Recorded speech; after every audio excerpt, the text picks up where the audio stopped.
Hola, ¿qué tal? Buenas tardes, ¿cómo están? Mi nombre es Eliezer Olmedo, soy licenciado en Psicología y les presentamos este primer podcast que vamos a estar llevando a cabo en futuras semanas, ¿sale? Vamos a hablar un poquito sobre temas de salud mental, entre otros temas que pueden ser interesantes para toda la comunidad, tanto de la psicología, criminología, entre otras ciencias forenses, ¿sale? Bueno, para empezar en esta reunión tenemos con nosotros a un invitado muy especial. Él es el licenciado en Psicología también, Giovanni Delgado. Sí, pues mucho gusto y muchas gracias por la invitación. Primero que nada vamos a ver si podemos abarcar todo con respecto al tema que vamos a revisar.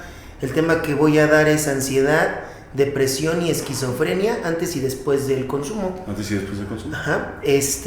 Ahorita nos estamos dedicando, yo y un equipo, a el trabajo con el internamiento. Ajá. Y tenemos como un poquito de experiencia con respecto a este tema, ¿no? Entonces vamos a tratar como de despejar algunas dudas y tratar de aclarar un poquito de qué se trata esta situación, ¿no? Ok, bueno, recuerde que si hay alguna duda, alguna sugerencia, pues la pueden hacer abajito en la caja de comentarios y nosotros sin problema la vamos a estar respondiendo, ¿vale? Y bueno, para empezar con el tema de hoy, la ansiedad, la depresión y la esquizofrenia, el antes y el después del consumo. Bueno, pensaríamos, si estas como enfermedades mentales, yo pienso que tendrían que aparecer después del consumo, ¿qué lugar tienen antes del consumo? Bueno, una de las cosas que tenemos que ver primero es que antes de que nazca una deformación, pues existe como, podríamos decir que algo sano, ¿no? En el ser humano. Entonces una de las partes sanas que nosotros tenemos, o partes naturales, o que son parte como de, no sé, de nuestra integración como individuos, pues son las emociones, ¿no? Entonces, a lo largo de diferentes autores nosotros podemos ver distintas emociones, ¿no? Uno de los autores que casi cito un poquito más es a Daniel Goleman, porque en su libro de inteligencia emocional como que hace un recuento como más específico de estas emociones, ¿no? No dudo que también hay otros autores que hablan de otras y también tienen una referencia muy buena, ¿no? Sí. Pero bueno, para poder entender lo que viene siendo la ansiedad y lo que viene siendo la depresión, podemos ver dos emociones básicas, que es el miedo y la tristeza, ¿no? Entonces, cuando hablamos de una característica natural del individuo, podemos saber que tiene miedo ante ciertas situaciones del mundo, ¿no? Pues desde situaciones, pues donde estás enfrentando algo, hasta cuando vas a enfrentar una situación. Por ejemplo, Freud habla mucho de la angustia y del miedo, y te habla de que el miedo es cuando se te presenta el problema enfrente, ¿no? Y la angustia es cuando se te va a presentar ese problema. No sé, por ejemplo, te pueden decir que, no sé, tienes que pagar algunas deudas dentro de un mes, ¿no? Entonces eso produce angustia, ¿sale? Entonces, eso es parte de unas sensaciones que tú vas a sentir de manera pues natural por lo que está ocurriendo. Y otra cosa es que te digan que tienes que pagar algo porque no sé, chocaste con tu carro de una manera muy leve y entonces tienes que pagar eso, ¿no? Y eso es miedo, porque ahora te tienes que preparar para una situación económica que no tenías prevista, ¿no? Entonces, aquí estamos hablando como de situaciones pues naturales, normales, si tú quieres llamarlo así, como reacciones que uno tiene ante la situación de la vida cotidiana, ¿no? Entonces, ¿qué es lo que pasa posteriormente? Posteriormente ya vienen los otros conflictos, ¿no? Por ejemplo, ya podemos ver cuando viene la ansiedad, ¿sale? Sí. Entonces, la ansiedad se podría decir que va apareciendo posteriormente del miedo, y de la angustia, ¿sale? Que naturalmente tú empiezas a tener esas partes por la interacción con el mundo o por situaciones que te van ocurriendo a ti. Entonces, bueno, ¿qué viene siendo la angustia? Ya la angustia se establece más, la ansiedad se establece más en el pensamiento, ¿no? Entonces, ¿qué viene siendo la ansiedad? pues una serie de ideas, ¿no? Que empiezan como a darle vueltas a una situación. Por ejemplo, ¿cuál es la situación que estamos viendo aquí? No sé, poder pagar esa deuda, ¿no? Ajá. Entonces empieza la angustia, la ansiedad. Entonces en la ansiedad tú empiezas a preguntarte, ¿y si podré? ¿Qué tengo? ¿Qué no tengo? ¿Cuáles son los ingresos que vienen posteriormente? Igual y cuáles son las otras deudas que también estoy pagando, ¿no? Y entonces empieza la ansiedad a hacer referencias con diferentes ideas, ¿sale? Entonces, bueno, todas estas ideas van derivadas del miedo anterior, ¿sale? Entonces, bueno, cuando empiezan a pasar estas situaciones decimos, bueno, pues al final de cuentas la ansiedad al principio no es algo trágico, ni es algo grave, ¿sale? Solamente pues estás como haciendo como, se podría decir que el análisis, ¿no? De lo que está ocurriendo. Ya después empiezan problemas más grandes, por ejemplo, no es lo mismo la ansiedad que un trastorno de ansiedad, ¿no? O una situación de parálisis. Se podría decir que el problema empieza cuando se cuestiona la severidad del asunto. Así es. Por ejemplo, de lo real a lo que pues no sabemos si es real todavía, ¿no? Por ejemplo, podemos poner otro ejemplo rápido como cuando vas a presentarte a un auditorio, ¿no? Entonces vas a presentarte a un auditorio y pues todo empieza con el miedo, ¿no? Del miedo de saber si vas a poder enfrentar esa prueba o no. Poder hablar en público con tanta gente. Igual y ya has hablado en público, pero no con tanta gente, ¿no? Sí. No es lo mismo hablarle a 40, 30 personas que a 500, ¿no? Sí. Entonces empieza el miedo, impacta el miedo y entra la angustia. Ajá. Entonces, ¿qué es la angustia? Pues saber que vas a, ¿cómo se llama? A enfrentarte a ese lugar en una semana, ¿no? Entonces ya llega. Inevitable. Así es inevitable. Y la angustia te ayuda mucho pues, a prepararte, ¿no? Te pones a estudiar, te paras enfrente de varias personas y empiezas a pulir como la exposición que vas a dar. Y después ya llega el miedo, pues ya te toca en una semana presentarte enfrente de todos. Y ya te pones, estás preparándote, apenas te van a llamar y eso es miedo, ¿no? Entonces empiezas a sentir esa sensación, la presión arterial empieza a aumentar, lo que viene siendo el sistema cardiovascular también, ¿no? Todo eso pues es miedo porque estás frente a un problema. Sí. Pero cuando empieza la ansiedad a intervenir aquí, empiezan las ideas, ¿sale? Entonces esas ideas se empiezan a sobrellevar. Pero bueno, cuando la ansiedad empieza como a dominarte o a entrar en conflictos más grandes, es cuando tú empiezas a ver como mucha tragedia en la situación. Cosas que todavía ni siquiera sabes si van a ocurrir.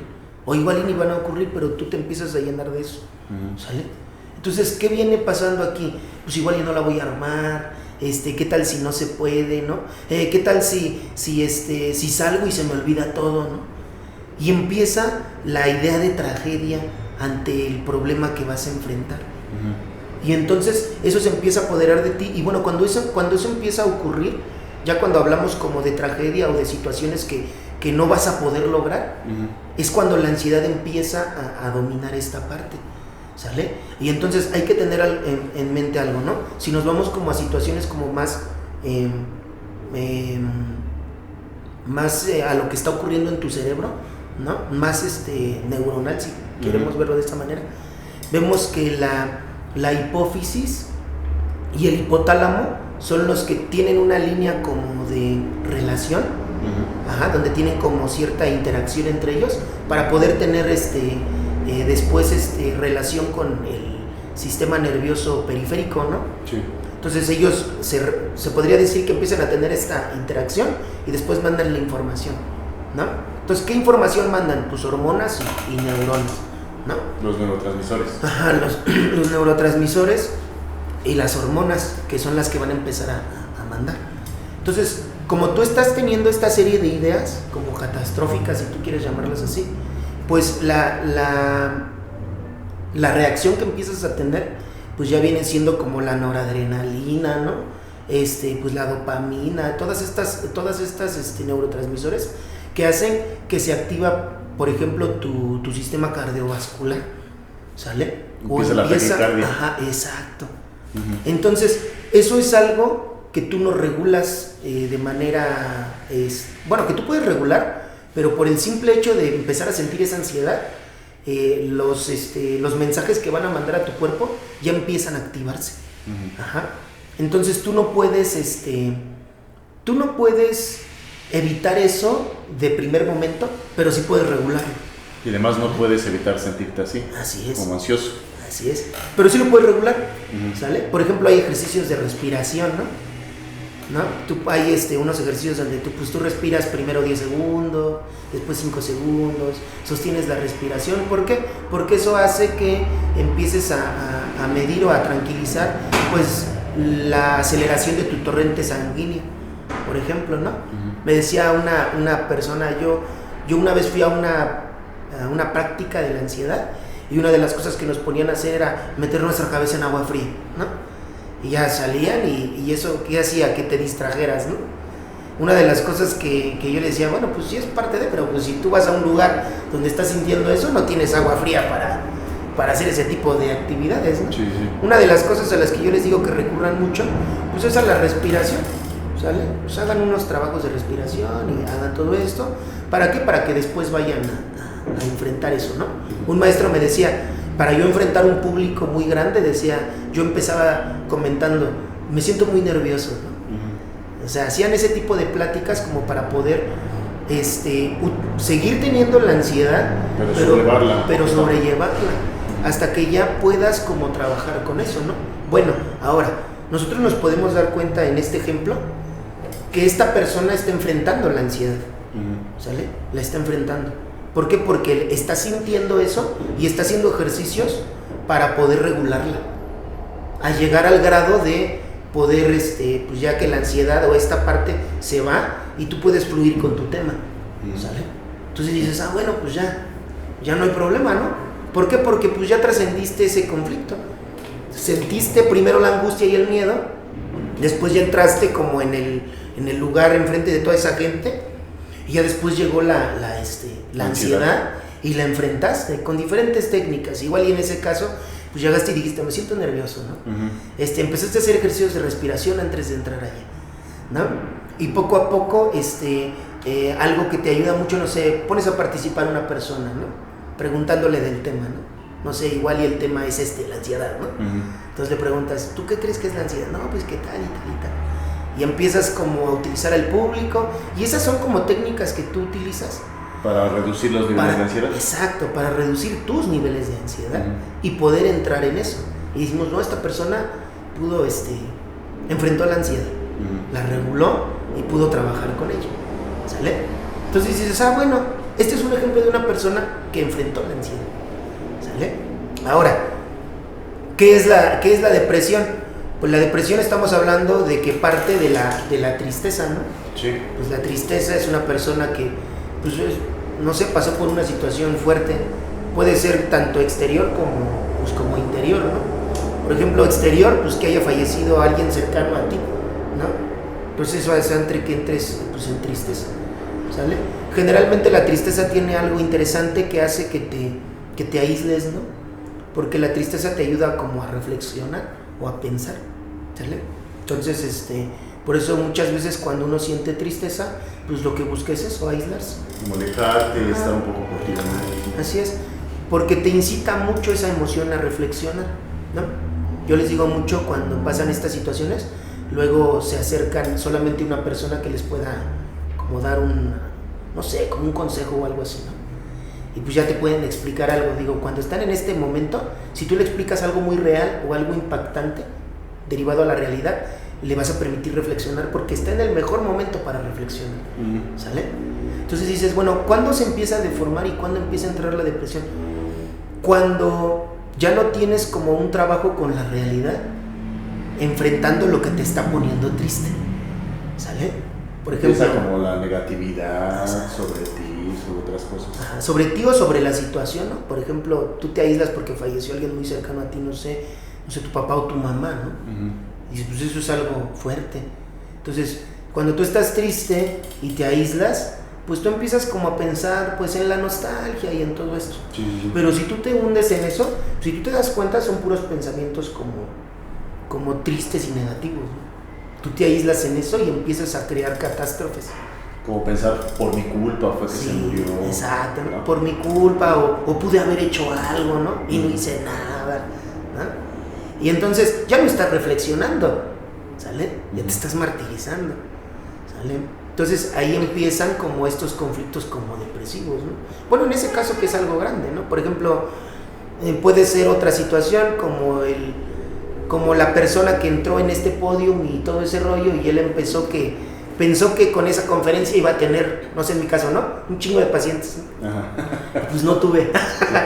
No se me acercó nadie, ¿no? Sí. Dije, chale, entonces entro en tristeza. Ajá. Digo, y empiezo, ¿no? Y una de las cosas que yo puedo decir, no, pues igual y no soy el psicólogo que yo creí que era, ¿no? Igual y no soy tan chido. No soy tan bueno como me imaginaba. Y empieza ese rollo, ¿no? Pues ahí empieza la tristeza. Ahora, cuando no enfrento el conflicto es porque no veo la realidad de lo que está ocurriendo. Si yo veo la realidad de lo que está ocurriendo, yo puedo decir, pues me faltó más información, ¿no? O no sé, igual y hubo otros presentadores que también tuvieron como más nivel, ¿no? Sí. O sea, ver la realidad, qué es lo que ocurrió, ¿sale?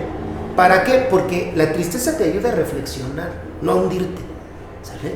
Si tú te hundes es porque estás viendo cosas que no tienen nada que ver con la realidad. La otra... O pensamientos irracionales. Así es. O la otra, pues igual y soy nuevo en esto, nunca había dado una plática en frente de tanta gente. Antes pude enfrentar mi ansiedad, ¿no? Pero ya igual y yo hasta puedo pensar, he dado clases con gente, 30, 40 personas más padres y más chingonas, con ese mismo tema, ¿no? Dices, pero pues también tengo que entender que son las primeras veces, ¿no? Ahora, ¿qué tengo que hacer? Ahora tengo que pulir más este tipo de cosas. Ahora me voy a enfrentar a más lugares con ese tipo de cantidad de gente, ¿sale? Eso es salir. ¿Por qué? Porque en parte la misma depresión, una vez un maestro me decía, ¿no? Pues la depresión es la ausencia de la presión, ¿no? En grandes rasgos, ¿no? Como de manera general, ¿no? Algo te está presionando, ¿sale? Y eso que te está presionando, pues lo tienes que enfrentar, ¿sale?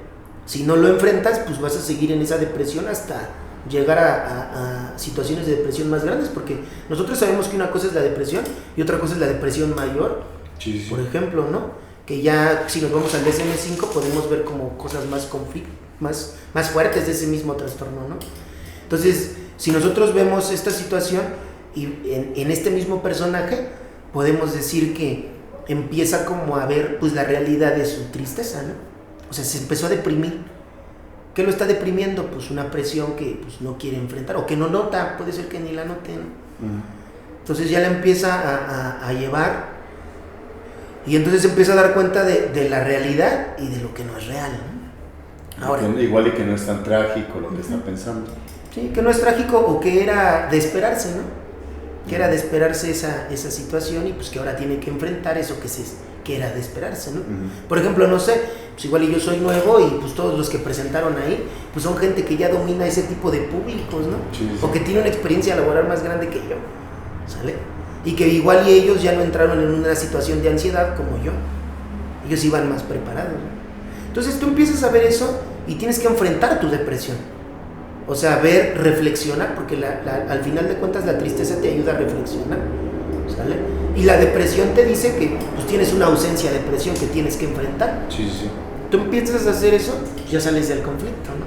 Entonces dices, bueno, entonces, ¿la depresión qué significa? Hay una presión que necesito. ¿Cuál es la presión que necesita este personaje? Pues entrar en otros podiums, ¿no? Igual de grandes, para poder enfrentar este dominio de su tema, ¿sale? O dominio del público, igual y nada más es dominio del público, igual y los temas sí los dominan. Entonces dices, bueno, esta persona pasó por dos situaciones, entró conoció el miedo de primer momento, después conoció la ansiedad, la angustia y la ansiedad, después la dominó, después enfrentó la tristeza y después la depresión, ¿sale? Y entonces, ante este conflicto, pues ya salí adelante, ¿no? Ponemos este ejemplo muy padre, porque realmente no pasa eso. No pasa eso porque es muy difícil que nosotros reflexionemos por nuestra cuenta.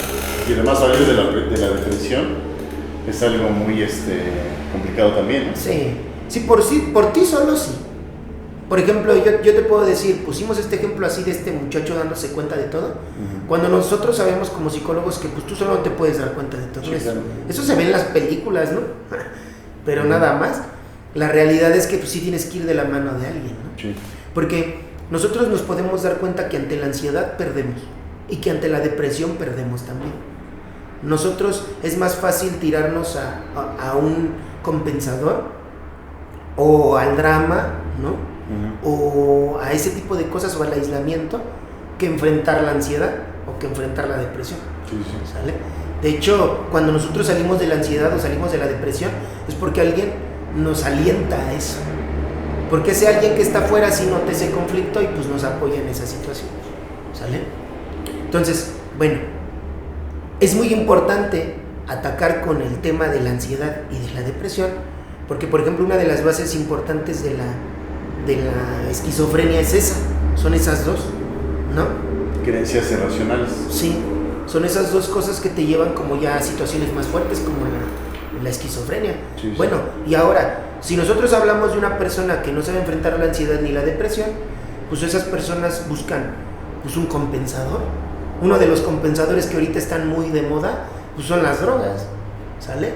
Anteriormente que era algo muy relax como la marihuana y ese tipo de cosas. Sí. Entonces, pero ahorita lo que está muy de moda y por ejemplo mucha gente a la clínica llega de eso, es del cristal, ¿sale? Pues el cristal es algo que se está dando mucho porque es muy barato, porque te dura, ¿no? Por ejemplo, antes me decía un chavo que consumía piedra, ¿no? Me dice, no, la piedra te dura bien poquito, ni te dura el efecto, ¿no? Y te gastas un buen. Y con el cristal pues no gastas tanto y te dura más, ¿no? Entonces dices, bueno, ese es un compensador que toman. Ahora, si nosotros nos vamos a las bases de la esquizofrenia, muchas de lo que hace que generes esquizofrenia pues es el consumo de sustancias, ¿sale?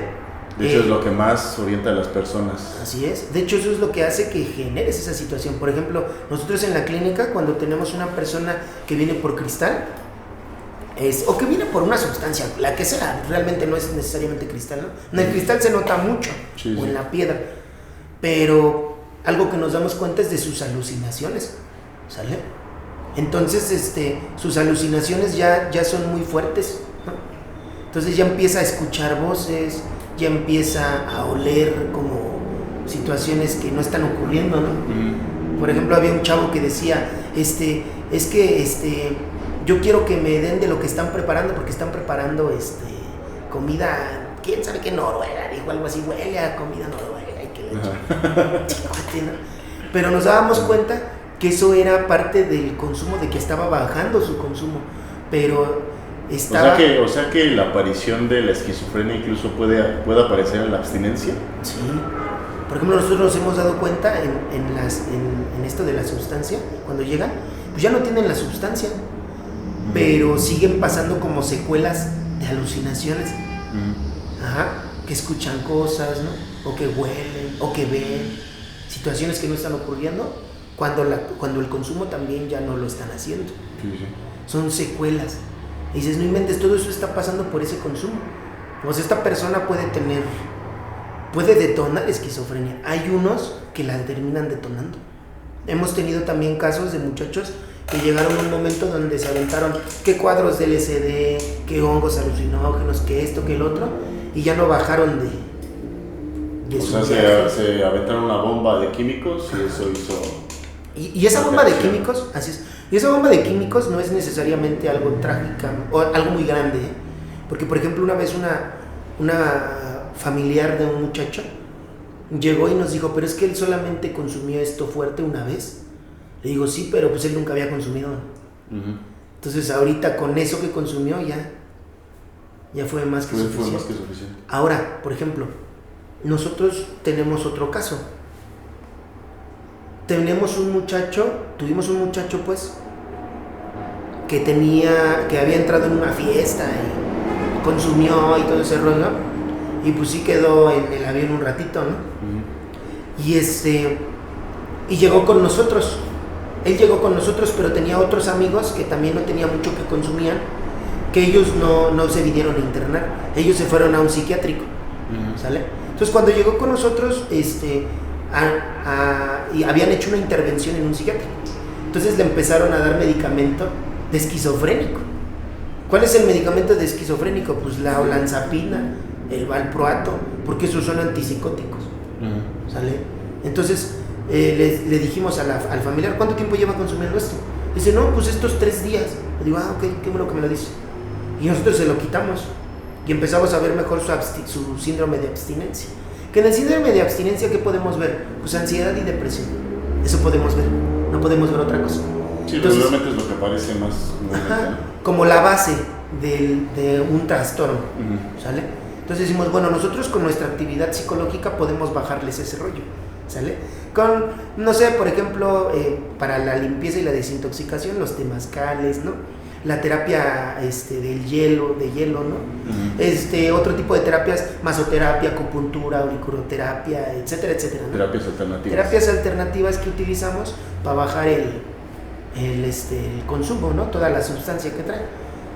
Desde sustancia hasta medicamento, porque el medicamento es lo mismo al final de cuentas. Entonces, una de las cosas básicas que vemos, o la base, es la ansiedad y la depresión, ¿sale? Pero pues nosotros podemos intervenir con eso. Por ejemplo, nosotros hacemos ejercicios o prácticas, desde primero las físicas para limpiar, ¿no? El organismo. Y después otros ejercicios como más específicos para meterlo en ansiedad o revivir sus estados depresivos, ¿no? Nosotros en terapia individual empezamos a escucharlo y aparte como también atendemos a la familia, sabemos más o menos de dónde viene su ansiedad y su depresión. Entonces empezamos a exponer o a obligarlo a que se exponga a cosas que igual él no sabía. Y entonces cuando él se empieza a exponer a eso, empieza a generar ansiedad. O empieza a revivir su depresión otra vez. Okay. ¿Sale? Por ejemplo, hablamos... Y ese, perdón que te interrumpa, pero ese proceso de reavivar trastornos mentales como lo que es la ansiedad y la depresión, ¿de qué manera benefician al paciente? De que ahora no tiene la posibilidad de escapar, ahora los tiene que enfrentar. Por ejemplo, el caso que pusimos al principio, hablábamos de un caso muy chido, ¿no? De alguien que estuvo dispuesto a ir más allá de su ansiedad, más allá de la depresión y enfrentarlo. Pero ya cuando estamos hablando de alguien que está consumiendo, él no lo está. Sí está, prácticamente busca compensadores. Así es. No atraviesa por esos estados. Así es. Él cada que siente ansiedad, consume. Cada que está en momentos de depresión, consume. Entonces, pues realmente nunca ha enfrentado ni la ansiedad ni la depresión. De hecho, por eso cuando consume, empieza a generar... Al principio el consumo está chingón, porque pues te inhibe y ese tipo de cosas. Pero después el consumo ya no es así. Después ya es una pesadilla. Ya después es trágico. Ya después consumen, pero porque están buscando la sensación del principio, que ya no tienen. Pero además porque su cuerpo lo necesita, ¿no? Ya después empiezan como esas situaciones como físicas donde el cuerpo, no es que lo necesite, pero sí empieza como una dependencia. A generar como una dependencia, ¿no? Entonces, pero esta persona pues no está enfrentando ni la ansiedad ni la depresión. De hecho, por eso empiezan a tener como esos vacíos, que empieza a generar el consumo, ¿no? Vacíos, pues llantos así interminables, como situaciones de alucinaciones muy fuertes, ¿no? ¿Y qué empiezan a alucinar? Pues eso de lo que están huyendo. Lo que, esa situación de ansiedad y esa situación de depresión por la cual eligieron consumir en vez de enfrentarla, pues la persiguen como si fueran pesadillas, ¿no? Entonces, ¿qué es lo que hacemos nosotros en la clínica? Pues hacer que lo enfrenten. Entonces hacemos ciertas actividades, ¿no? Trabajos socioemocionales, ¿no? Talleres o trabajos de grupo, ¿no? Donde nosotros hacemos que ellos enfrenten esa situación de ansiedad, pero ya no se pueden escapar, ya la tienen que enfrentar. Ya no pueden escapar de su situación de depresión, ya la tienen que enfrentar, ¿no? Entonces, por ejemplo, en la ansiedad, ¿qué tienen que enfrentar? Pues esas ideas, ¿sale? Esas ideas que empiezas a acelerar y acelerar y acelerar. En el proceso de internamiento, ¿qué hacemos? Pues empezamos a romper esas ideas que tú aceleras y empezamos a explicarte y a llevarte de la mano de esas como delirios de esas que creencias traes. irracionales. Ajá. para romperlas, ¿no? Las rompemos porque tú nos dices X o Y situación y pues yo te explico la realidad. Y me dices otra y yo te explico la realidad. Y me dices otra y te explico la realidad. Entonces te cerco. Entonces te empiezas a dar cuenta que esos estados de ansiedad pues no son reales. Y entonces te empiezo a hacer como, hay que hacer ejercicios de respiración. ¿Esa es la terapia cognitivo-conductual? Así es, parte de. Ajá, porque empezamos a romper tus creencias irracionales. Como una deconstrucción de los pensamientos. Así es, pero también te ponemos ante una situación, ¿no? Por ejemplo, hay una, ¿no? Como la terapia de la familia. Nosotros trabajamos como esa terapia de la familia. ¿Cómo? Pues ya conozco tu historia, entonces ya sé cómo eres como hijo. Entonces agarramos un participante y hacemos un tipo psicodrama, ¿no? Y empezamos a ponerte en esa situación que te incomoda o que te causa ansiedad en la familia, para que empezamos a enfrentar esa situación y empiezas a vivir la ansiedad, ¿sale? Como lo empezamos a revivir, ¿sale? La ansiedad empieza a levantarse, ¿sale? Y entonces, pero ahora no te puedes escapar, ¿no? Ahora no te puedes escapar con tus amigos a valer madre, ¿no? No te puedes ir a tal lado, ni esto, no. Ahora te toca enfrentarla a fuerzas, ¿no? O empiezas a hacer ciertas cosas y yo les digo, a él tienen que tratarlo, quiero que lo empiecen a tratar como su hermano o como su papá, con esas creencias, ¿no? En esta semana. Y entonces él empieza a enfrentar toda esa situación y ahora ya no puede huir. Entonces toda esa ansiedad, y entonces cuando hacemos los ejercicios de escritura, los talleres, todas estas cosas que involucran la actividad, hace que este muchacho empiece, sin darse cuenta toda esa semana, a sentir ansiedad y a tolerarla y a enfrentarla. Eso, bueno, pues realmente eso es enfrentarla. Sí, sí. Y entonces eso es lo que nosotros como vamos utilizando para que enfrente esa ansiedad y ya no vaya al consumo. Entonces, ¿por qué? Porque ya cuando empiezan con el consumo ya empiezan los rasgos psicóticos, por ejemplo, ¿no? La psicosis no es lo mismo que la esquizofrenia, pero ahí van, ¿sale? Porque, por ejemplo, uno empieza a experimentar como, por ejemplo, la bulia, ¿no? La bulia es la falta de motivación, como ese tipo de características del trastorno que empiezan a aislarlo. Entonces, en estos trabajos que nosotros tenemos, por ejemplo, en el internamiento, pues el aislamiento no es una opción. Tienes que enfrentar la ansiedad y la depresión aunque no quieras, ¿sale? Entonces, cuando empiezan a pasar por esas situaciones, ellos empiezan a dar cuenta que las creencias y que todo eso sí habían dominado mucho su situación, pero que no era lo que se imaginaban.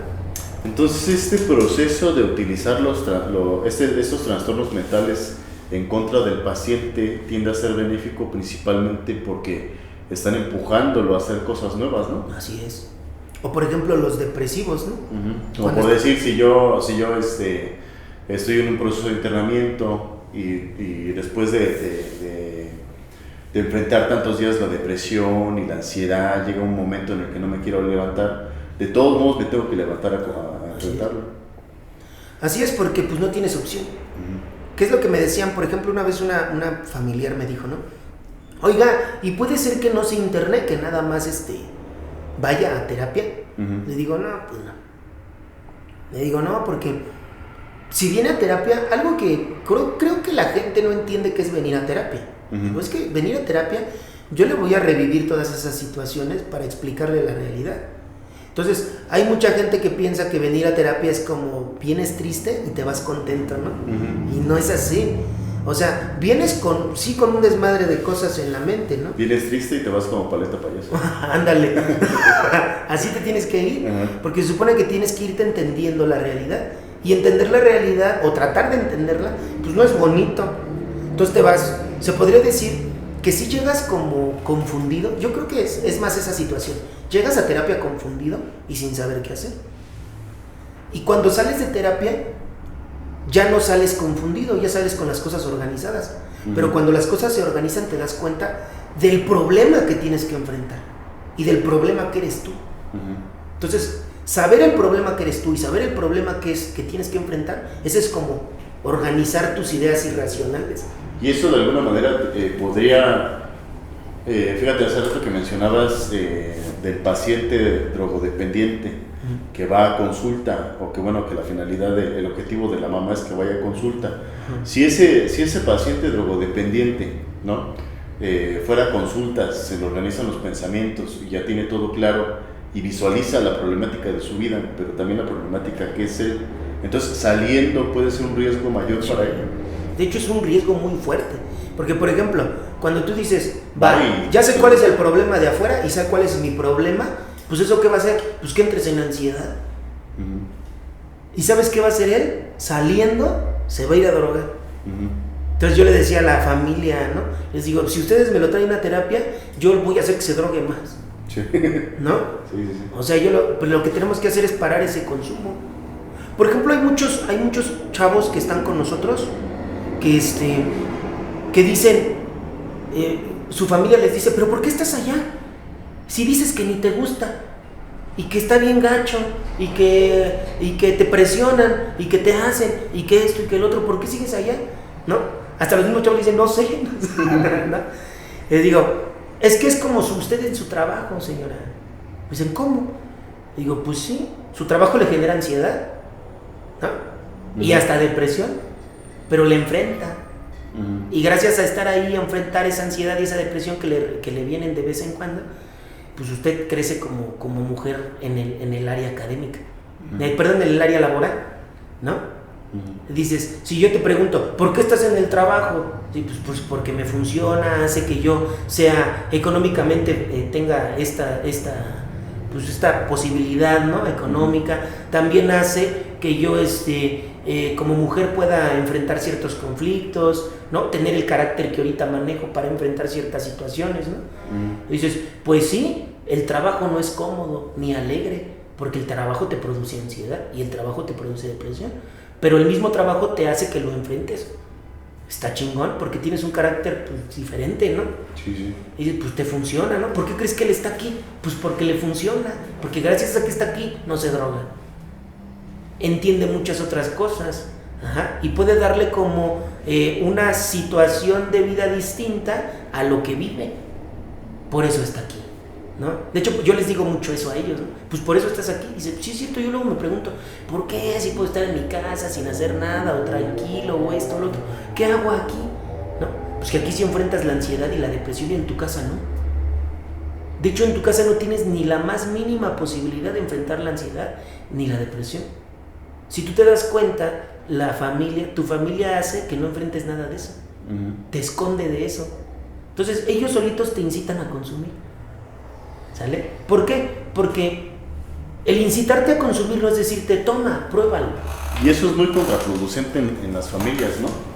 Fíjate que también me he dado cuenta que cuando tú le dices eso a una mamá o a un papá que quiera a su hijo de vuelta, es muy contraproducente porque inmediatamente te arman un desmadre, sí, ¿no?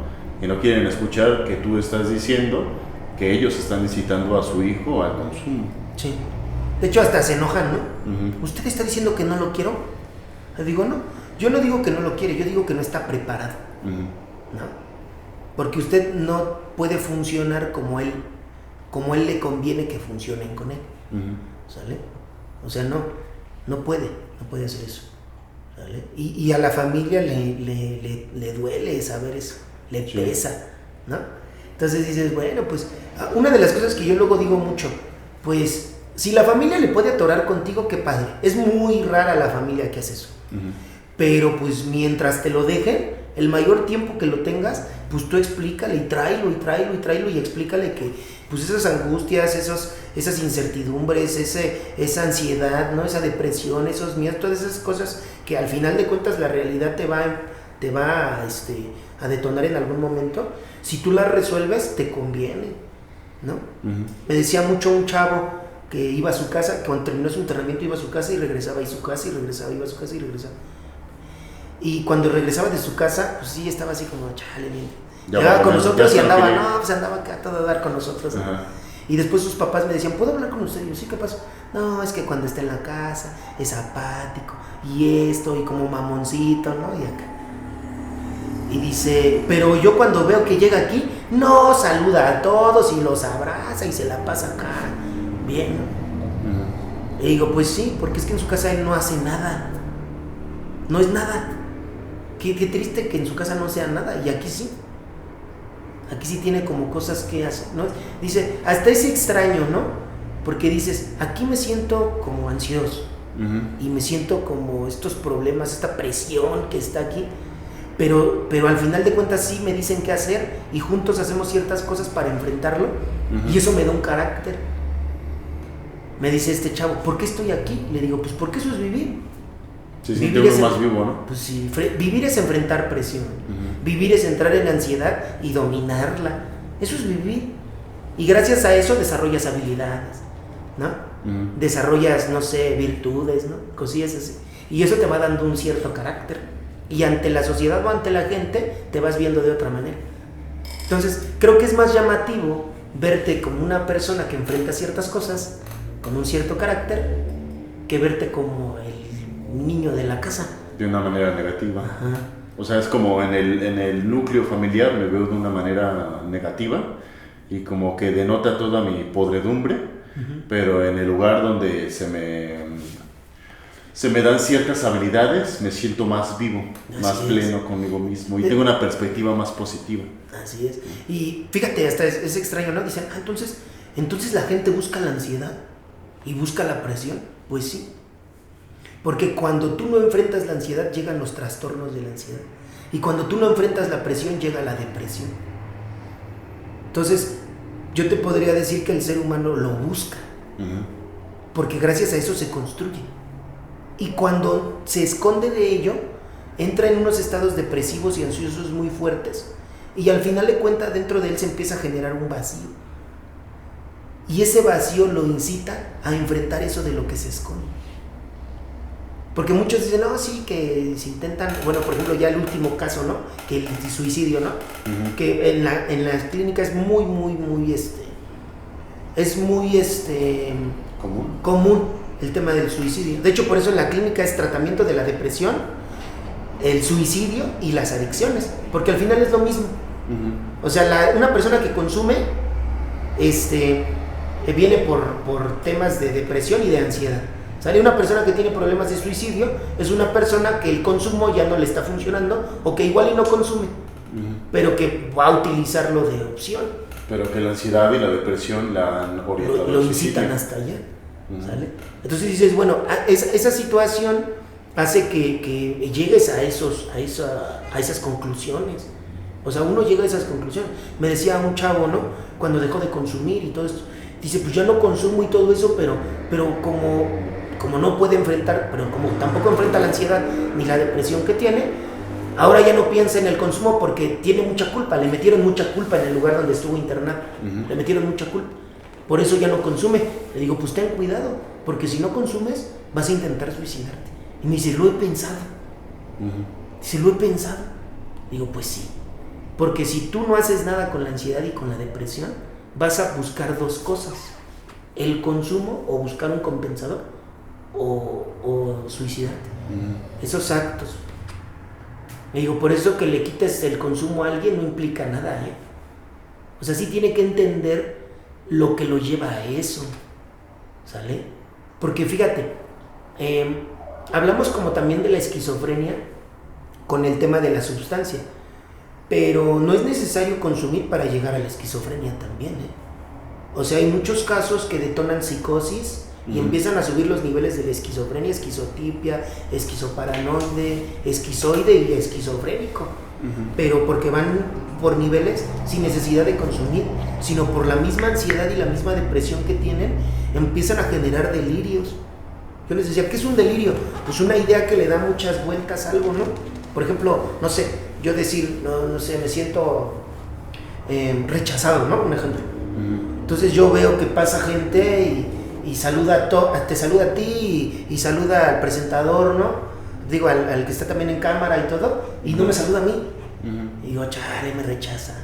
Digo, pero no pasa nada. Entonces de repente llega alguien y dice, voy a ir a la tienda, maestro, Eli necesita algo, ¿no? No, pues no, que no, gracias. Y yo digo, no mames, a mí no me dijo que si yo quería algo de la tienda, ¿no? Entonces me siento rechazado. Bueno, eso lo utilizo para sentirme así. Entonces empiezo a agarrar más significados para yo darle fuerza al rechazo. Pero todos con un concepto significativo que es el rechazo. Así es. Todos llegan al mismo concepto. Son diferentes significados, pero es el mismo concepto.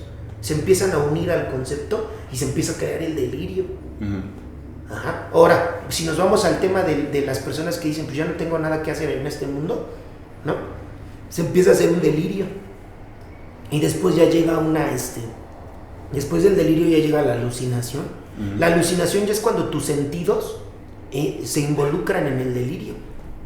Entonces ya lo empiezas a escuchar, ya lo empiezas a ver. Entonces nosotros hemos tenido también gente en la clínica que ha llegado sin consumir con problemas psicóticos muy fuertes, ¿no? Y que dicen, no, pues yo lo llevo acá porque ya lo veo mal, ¿no? Hasta que consume algo y no consumen nada. Solamente que están aislados, encerrados. Por ejemplo, ahora que pasó lo de la pandemia, ¿no? Y se encerraban y la psicosis y veían las noticias y esto y empezaba la locura. Y empezaban a escuchar cosas, a ver cosas que pues no estaban ocurriendo. Entonces, esos son principios de la psicosis que pueden ir aumentando hasta llegar a un grado pues de esquizofrenia, ¿no? Entonces dices, bueno, ¿a qué se debe todo esto? Pues al no enfrentar y al no formar parte de la ansiedad y de la depresión como debe de ser, ¿sale? O sea, por ejemplo, yo les decía mucho, ¿no? Una persona deprimida no es necesariamente una persona que está triste acostada, ¿sale? Luego esos son mañosos nada más, ¿no? Sí. Nada más, pero no son no están deprimidos. Digo, la depresión es la ausencia de la misma presión. De hecho, puedes estar trabajando y estar deprimido, ¿sale? O sea, puedes tener un trabajo y pasar por esa situación. No es necesario acostarte o llorar o lo que la gente piensa de esa situación. O sea, porque al final de cuentas una persona deprimida es una persona que no está enfrentando una presión, que está evadiendo. Sí, sí. Por ejemplo, yo les decía mucho, ¿no? En la clínica luego una vez llegaban personas, hubo un tiempo también donde llegaban personas que trabajan, ¿no? Que hasta económicamente eran pero se sustentaban chido, ¿no? Por ejemplo, han llegado, pues no sé, padres de familia, abogados, ¿no? Contadores, comerciantes, que pues económicamente, pues hasta ellos se lo pagan, ¿no? Su internamiento. Pero llegan deprimidos y ansiosos. Hasta luego ellos dicen, pues no sé qué es lo que me pasa si yo tengo mi trabajo, y empiezan a decir como ese tipo de cosas, ¿no? Yo tengo todo. Ajá. Les digo, bueno, pero yo no te estoy diciendo que tu depresión se origina en tu trabajo. Tu depresión se origina en otro lugar. Y cuando empezamos a ver, le digo, pues tú quieres ser el padre ejemplar y no se rescatas a tus hijos. Entonces cada que ves a tus hijos en problemas, tú los quieres rescatar, pero después se meten en otro problema y cada vez te vas dando cuenta que tus hijos son inútiles y que no la arman y que no pueden. Y tú quisieras verlos como gente con carácter, pero no los puedes ver así. Y esa es tu depresión. Tu depresión es ver que tus hijos no la arman y que tú no puedes hacer nada por enseñarles. Entonces tu ansiedad empieza a generar ideas y que empiezan a arrojarse así, empiezan a generar ciertos delirios y eso te genera ansiedad y bueno, tu ansiedad empieza a crecer porque me decía, me he desmayado. Digo, sí, si te pones a ver cuántas veces, por qué ocurrieron esas cosas, la primera vez que ocurrió el desmayo de esta persona fue porque empezó a preguntarse de la escuela de su hijo y después se dio cuenta cuando fue a preguntar que ya no iba a la escuela.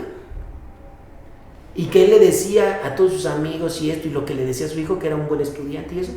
Y empezó a recordar eso.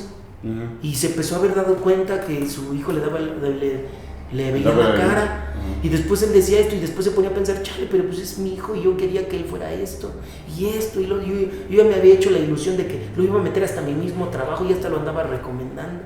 Y entonces todo eso empieza a levantar los niveles de ansiedad, empieza a aumentar la taquicardia. Ajá, las ideas de que tengo un hijo que no imaginé que tendría, esto, lo otro, y empiezan a crecer y chingue su madre se desmayó. O sea, le di un ataque de pánico, ¿no? Esos famosos ataques de pánico. ¿Y ese caso es real? Sí. Ajá. Esa persona se internó con nosotros. Bien. Ajá. Se internó con nosotros por esas situaciones, porque ya estaba valiendo madre en su trabajo, ¿no? Estaba valiendo madre en su trabajo, ya no podía hacer ciertas cosas en su trabajo, pues. ¿Sale? Y entonces antes de perderlo, le organizó las cosas para poderlo llevar y se metió a internar, ¿sale? Porque decía que tenía un caso de depresión muy fuerte. Pero él decía, ¿pero cómo? Él no sabía todo esto que te estoy contando es a la conclusión que llegamos, por todo lo que empezamos a enfrentar. Empezamos a hacer círculos para que enfrentara a su hijo. Sí, sí. Y después le hicimos otra dinámica, su hijo enfrentándolo a él. Entonces pusimos a otro muchacho que estaba pasando por una situación similar. Con su Y dije, papá. a ver, dile, tú no me dejas hacer nada y quieres que... Y empezó así, chinche. Y me proteges, y sabes que como me proteges, yo sé que te puedo agarrar a ti como mi güey. Y acá, pero también me frustra ser un niño, ser un torpe, ¿no? Y que todos me vean como el menso y como el niño de mami y esto y lo otro. O sea, y también me da coraje la vida que tengo, pero tú me incitaste a eso, ¿no? Le decía, ¿no? Entonces el señor se ponía, pero ya entraba, otra vez empezó con su ansiedad. Entonces ya le empezamos, regúlalo, respira, ¿no? Y todo empezábamos, ¿no? Le digo, pero esa es tu realidad. Yo le decía a este señor, esta es tu realidad, ¿no? Y esa es tu ansiedad, y esa es tu depresión. Pero tú piensas que porque tienes hijos, que porque tienes una esposa, que porque tienes un trabajo, no deberías de tener depresión o ansiedad, o no deberían de darte ataques de pánico. Le digo, pero pues eso no tiene nada que ver. O sea, la ansiedad y la depresión se detonan de algo. La ansiedad es una serie de ideas que te están alentando, que vienen derivadas del miedo, ¿no? Y tu depresión es una presión que no puedes enfrentar. ¿Cuál es la presión que no puedes enfrentar? Pues ser un buen padre, ¿no? ¿Qué es un padre? Pues deja enfrentar a tus hijos sus problemas y tú enfócate en los tuyos. Que él pues haga lo que le corresponda y luche por lo que tenga que luchar. Esa es la presión que no quieres enfrentar. ¿Por qué? Porque tiene que enfrentar cosas que igual le van a doler y tú no quieres que enfrente eso. Entonces por eso lo haces por él o le facilitas ciertas cosas, ¿no? Ajá. Entonces eso es el problema real que tú tienes. Yo le decía, ¿no? Es el problema real que tú tienes. No es ni tu trabajo, ni tu pareja, ni nada de eso, sino que no quieres darte cuenta de la posición que tienes como padre. ¿Cuál era la fuente principal de la ansiedad? Así es, y esa es tu fuente real de la ansiedad y de depresión. Bueno, tengo una pregunta más, Sí. ¿no?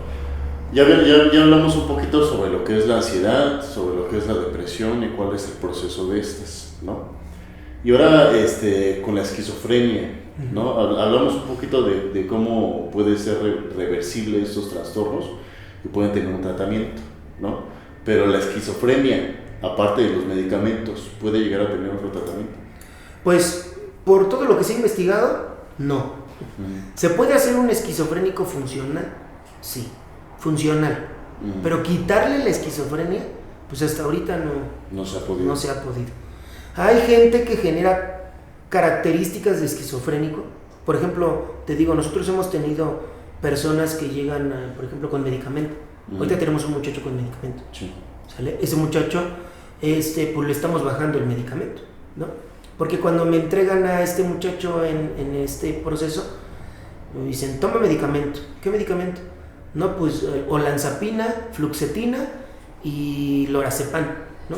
Digo, no manches, o sea, antidepresivos y antipsicóticos. Pero lo que me llamó mucho la atención fue la olanzapina. Digo, ¿por qué ese es un antipsicótico de esquizofrénico? Digo, ¿y realmente esta persona escucha voces o ve cosas? Porque ese es un esquizofrénico, ¿eh? Entonces ¿sí? Digo, bueno, empezamos a bajarle el medicamento para saber qué tiene. Porque nosotros no podemos diagnosticar nada si tiene medicamento. Porque si tiene medicamento, pues es como si estuviera consumiendo. ¿Sale? Entonces tenemos que ver, hemos tenido muchos casos de ese tipo. Y les empezamos a bajar el medicamento y después nos damos cuenta que pues no tiene nada más tiene que enfrentar pues, su ansiedad y su depresión que no quiere enfrentar. Los medicamentos le ayudan de placebo, ¿no? De placebo para llevarla relax. Sí. ¿No? Entonces, hay gente que, por ejemplo, sí hemos tenido, por ejemplo, 2 casos que no, o sea, sí tenía esquizofrenia. O cierta psicosis o cierta parte de la esquizofrenia, ¿no? Que pues no, nosotros no podríamos como pues bajar de esa situación. O sea, no podrían bajar los medicamentos. Sí, no, ahí ya tiene que consumir cierto medicamento a cierto nivel, tampoco tanto, ¿no? Y que sea funcional, ¿sale? O sea, existen diferentes tipos como de esquizofrénicos, como por ejemplo los rígidos, ¿no? Los que solamente tienen las características básicas como de alucinación, ¿no? Hay otros que, por ejemplo, los rígidos son de que estás hablando con ellos y le estás, no sé, explicando algo y dices agarra esto y ya se quedan así. Así ya se quedan. Entonces ya tienen como ciertas características porque su situación motora ya no tiene como la respuesta.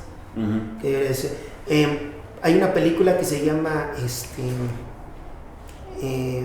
No estoy loca, donde la meten en un hospital psiquiátrico y se ven como rasgos de diferentes trastornos de la personalidad y diferentes tipos, por ejemplo, de esquizofrénicos, ¿no?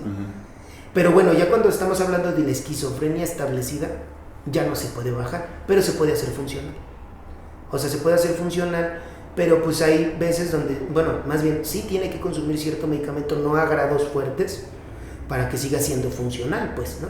O sea, ¿a qué le ayuda el antipsicótico? A no darle tanto vuelo a su pensamiento, ¿no? Y el antidepresivo a no bajarlo a la situación de... Porque tenemos que cuidar a la persona que ya tiene esquizofrenia de hacerle daño a los demás o de hacerse daño a él mismo. Y tiene que ser funcional, ¿sale? Obviamente que su funcionalidad va a ser, pues corta, ¿no? O sea, no va a ser como, no va a ser una funcionalidad normal. Sí, normal, va a ser como corta. Cualquier persona que va, consigue un trabajo, mantiene una familia.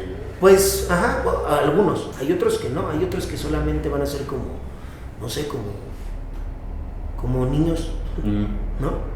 Hay que ver el grado de conflicto que tienen, ¿sale? Porque hay unos que pues, sí pueden como hacer ciertas cosas. Negocios. Depende del grado de severidad. Así es, depende del grado de severidad. Y si el grado de severidad es muy grande, pues no. Porque ya hay esquizofrénicos que se quedan, por ejemplo, que te cuentan su historia y ellos tienen 5 años, ¿no? O 10 años. Entonces tú ves ese grado de severidad y ¿qué es lo máximo que puedes hacer? Pues hacerlo funcional en el hogar o en un lugar más básico. ¿Qué hacen las clínicas de rehabilitación actualmente con las personas que tienen esquizofrenia? Pues por lo que yo he visto, porque hemos visitado como ese tipo de lugares, por ejemplo por parte de la universidad vamos a ciertos psiquiátricos para hacer como pues las anamnesis, ¿no? Todo eso, y vemos que pues los tratan de hacer lo más funcional posible. Y ya cuando trabajan como con esta funcionalidad, pues ya se los entregan a la familia para que puedan seguir con esta funcionalidad, ¿sale? Pero pues realmente una de las cosas que hemos visto, pues es que solamente es eso, funcionalidad. Yo les digo mucho a las personas que todavía no tienen esta severidad, ¿no? Digo, tengan cuidado, por ejemplo, la gente que consume, porque el consumo te lleva a eso. O sea, te lleva a la esquizofrenia, a un trastorno de la personalidad rápido. O sea, sí o sí, mientras consumas. Si consumes, te lleva eso.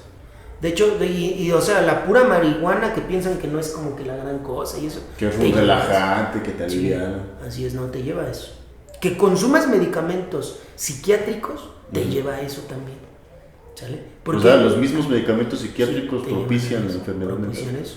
Obviamente, por ejemplo, hay gente que dice, no, pues es que me dieron esto y lo otro. Digo, pues si ahorita te ayudo como a aliviar, pues qué padre, pero pues ya entra aquí a un proceso donde se te van a quitar. ¿Sale? Porque sí se te deben de quitar. Porque esos medicamentos los toma la gente que tiene un trastorno. Tú no tienes un trastorno, tú no lo deberías de tomar. Tú tienes ansiedad y depresión, hay que enfrentarlo. Pero no tienes un trastorno. ¿Sale? Entonces eso sí es muy importante. Bueno, ya hablamos un poquito de lo que son los antecedentes de la ansiedad, la depresión y la esquizofrenia, ¿no? Y también el proceso de las mismas, cómo se van generando, las repercusiones que traen, el antes y el después, ¿no? Ahora mi pregunta es, en una clínica especializada en el tratamiento contra las adicciones, ¿qué es lo que recomiendan ustedes para un trato, para poder llegar más acertadamente a una solución de estos trastornos? Pues bueno, para empezar, en una clínica para el tratamiento de la depresión y de las adicciones, no llevamos a cabo el tratamiento con una persona que ya tiene un trastorno. Ellos ya tienen que ir a una atención psiquiátrica. ¿Por qué? Porque ahí ya estamos hablando de atención médica con respecto al medicamento que tiene que consumir. O sea, bueno, prácticamente, perdón que te interrumpa, pero prácticamente el procedimiento que ustedes seguirían sería el familiar lleva con ustedes al drogodependiente, ¿no? Y esta persona, si presenta o si la familia ya les dice que tiene esquizofrenia o signos de psicosis, ustedes tienen que hacer una transferencia. En el caso de que sea cierto. Porque, por ejemplo, hay gente que nos han traído que dice, no, es que tiene, no sé, TDAH, ¿no? Dice, no, me lo dieron y así, y tiene esto y lo otro. Atiéndelo porque no presta atención. Tiene un trastorno de depresión mayor. Tiene trastorno de la personalidad. Hombre. Nos han llegado mucha gente que dice en su familia que tiene trastorno. Y sí, o sea, está el psiquiátrico, la receta del psiquiátrico, ¿no? Yo siento que ya nada más es así como de, sí, tiene un trastorno, ¿no? Ya. Yo digo, no debería de ser así, ¿eh? Realmente se le da mucho, pues no inventes, o sea, está cabrón eso, porque hasta hay niños que les dan medicamento, valproato en gotitas, ¿no? Que es como menos fuerte. Pero a los niños, el valproato también tiene características para antipsicótico, ¿no? O sea, no inventes, ¿por qué? Porque se le dan a las personas como hiperactivas, ¿no? ¿Y si le da eso para tratar Sí.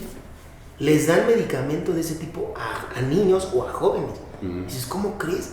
O sea, cuando nos llegan con eso dices, no inventes, o sea, eso es algo, muy fuerte, ¿no? O sea, es como si fueras al médico y pues tienes un problema de alergia o algo así, y dices, tienes cáncer. Pues, eso es algo muy fuerte, ¿no? Para lo que traigo, ¿no? O sea, no debería de ser así.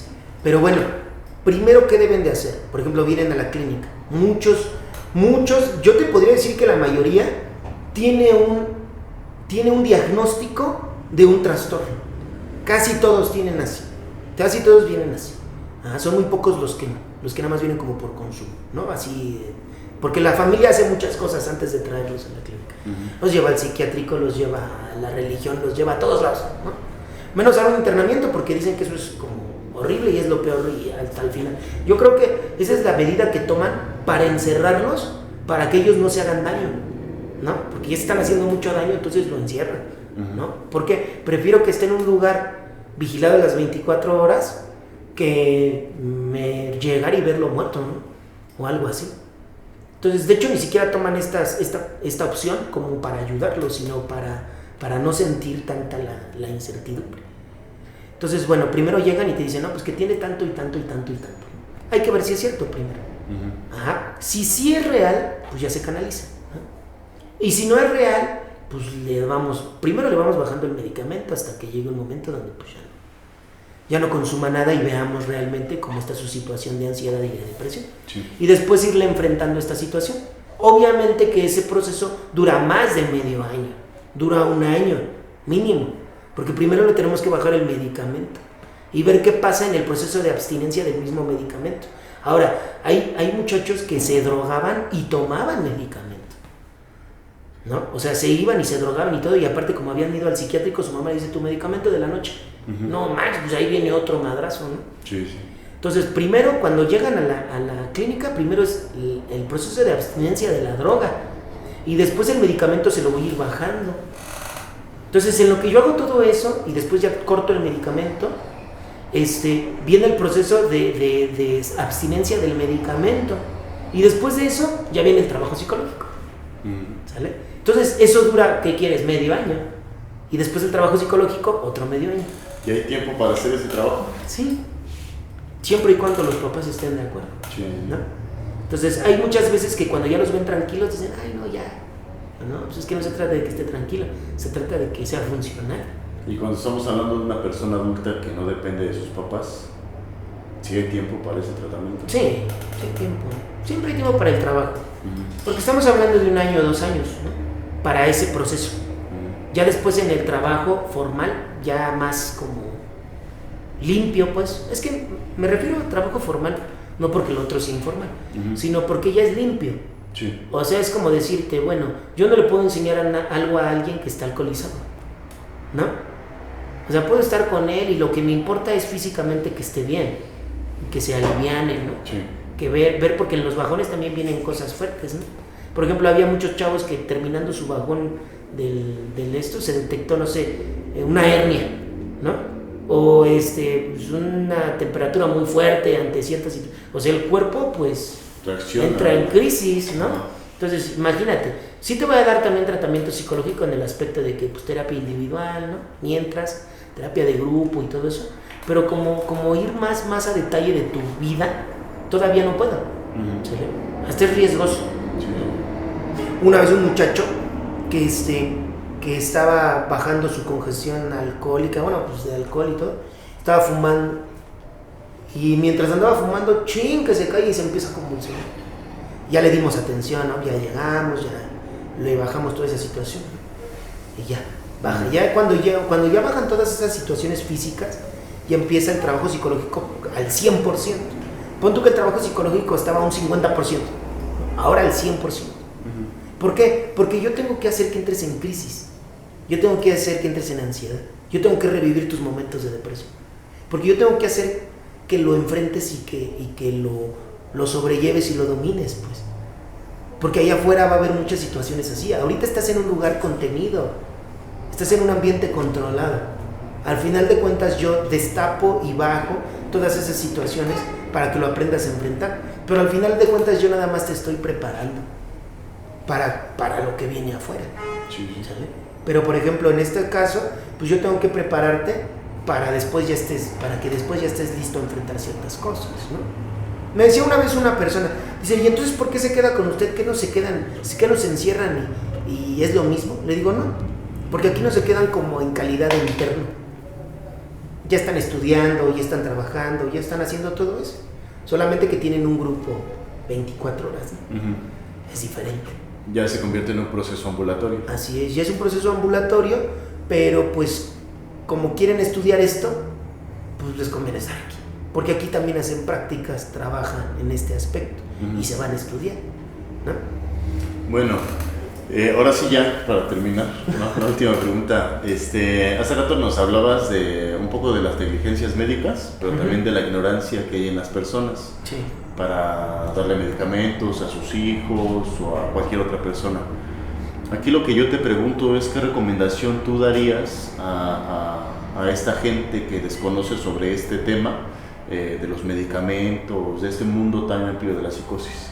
Yo hasta les diría, ¿saben qué? O sea, tampoco se metan en tanta bronca de, métanse a un curso, un diplomado, un taller, así como algo muy grande. Rápido, lean los medicamentos. Yo pensé que ibas a decir que se metieran a ver el podcast. Lean los medicamentos también, ¿no? Lean los medicamentos primero, como de primer momento, ¿no? Como para quitarles la duda, ¿no? Porque yo creo que nada más hacen lo que les dicen así de primer momento, ¿no? Lean los medicamentos que son antipsicóticos y antidepresivos y vean lo que hacen como para la persona, pero también vean los efectos secundarios. Para que se den cuenta qué le están dando. Sí. Primero, porque para que vean la severidad de lo que está pasando. Y en segunda, si ustedes se dan cuenta que, primera, les están diciendo que consuma esto su hijo o su familia, ¿no? O su conocido. Si les están dando esto, significa que tiene un problema muy fuerte ese individuo, que no se atiende con una terapia, que no se atiende con un taller, se atiende pues en un internamiento, forzosamente. Ya de ahí pasa un proceso ambulatorio. Y yo que les recomiendo, si ya van a entrar en este proceso ya la familia, ahora sí, ustedes para que tengan un conocimiento más grande de lo que está pasando, tomen terapia, vengan a talleres, métanse un diplomado, hagan ese tipo de cosas. Pero para la familia. Para la familia, como más profundas, para que ustedes conozcan esta situación. Sí. Pero la familia, el que está pasando por esta situación, al que le están diciendo toma medicamento, yo les digo que no tome medicamento, mejor que entre en un proceso de internamiento, porque estamos hablando que la depresión y la ansiedad que tienen son muy fuertes, casi ya rayando a problemas más graves como no sé, ataques de ansiedad o problemas ya de depresión mayor, que ya pueden eso desembocar. Si eso lo unes con medicamento, le destapas un trastorno. Sí. Entonces yo digo, mejor no lo unas eso con medicamento, tráelo a un proceso de internamiento. ¿Por qué un internamiento? Porque lo ven las 24 horas, porque está trabajando y eso. Yo les digo mucho de nuestro lugar, porque pues, al final de cuentas todos somos profesionales y vemos cómo llevamos eso de arriba hasta abajo para que le den toda la posibilidad. Y ustedes como familia, pues entren, por ejemplo, a este tipo de podcast, cursos, talleres, ¿no? Donde pueden obtener información. Exacto, donde pueden tener información y no ser tan ignorantes ante la situación. Porque yo les digo, al final de cuentas, su familiar va a salir y ustedes tienen que saber qué hacer. Y la otra, más importante, que no vivan como con la ignorancia de este tipo de casos. Porque también no nada más este familiar, puede ser que tengan a alguien más. O ellos mismos, ¿no? Dicen, no manches, yo me tomaba mi medicamento bien relax, ¿no? Y me la sobrellevo. Le digo, sí, pero estás en un estado de depresión. Y quién sabe cuánto tiempo dures así. Porque los estados depresivos, pon tú que te la llevas relax, y tu medicamento, pero al rato, como sigues en esas situaciones, al rato te puede dar una enfermedad, artritis, ¿no? Algún cáncer. Ajá. No sé, si eres propenso ya que tienes familia diabética, se te detona ese aspecto de la diabetes, ¿no? Como ese tipo de cosas que dices, bueno, pues a mí el medicamento sí me ha servido a sobrellevarla. Pues sí, pero ese es el problema, sobrellevas las cosas, no las enfrentas. Y si no las enfrentas, después el cuerpo va a tener esa reacción. Digo, mejor enfréntala. Y si ahorita el medicamento tú como familia te ayuda a sobrellevarlo, mejor enfréntalo bien, toma terapia directamente y empieza a trabajar esa situación. Que te metan a algún curso de preparación, algún taller. Esto es algo muy, muy funcional en ese aspecto. Sí. Yo les decía mucho, ¿no? Pues al final de cuentas la psicología no es ve cuando estés que te lleva la fregada para que te atiendan y ya después date de alta porque ya te sientes mejor. O sea, al final es un proceso de por vida, yo siempre les digo. Pues es un curso, un taller, es como si ves la tele, te avientas una serie bien pedorra de quién sabe cuánto tiempo, pues mejor aviéntate un curso, un taller, ¿no? Dura una hora y media. Y aparte ya bajas de tu ignorancia y te ayuda a enfrentar muchas cosas de la vida que igual y no sabes. Sí, claro. Eso es lo que yo recomiendo mucho. Bueno, pues muchas gracias, Giovanni, por asistir a este podcast. Me dio mucho gusto tenerte aquí. Bueno. Y ¿quieres dejar tus redes sociales de tu clínica? Claro que sí, pues primero que nada muchas gracias por la invitación y estuvo muy padre. Espero que no sea la única vez, sean varias veces, ¿no? Está el equipo de trabajo. Bueno, estoy encargado de una clínica de internamiento para el tratamiento de la depresión y las adicciones que se llama Rosea Izcoatl. De hecho, así lo buscan en redes sociales, en Facebook, Rosea Izcoatl, y ahí así nosotros aparecemos. Estamos en el video, ya cuando lo edite, yo voy a poner ahí tus redes. Okay. ¿Tienes Facebook e Instagram, no? Sí, Facebook, Instagram y pues también mi número telefónico para que se comuniquen. Le vamos a poner todo y pues ya tú que se comuniquen contigo. Perfecto. Te van a llegar demasiados clientes. Esperemos que sí.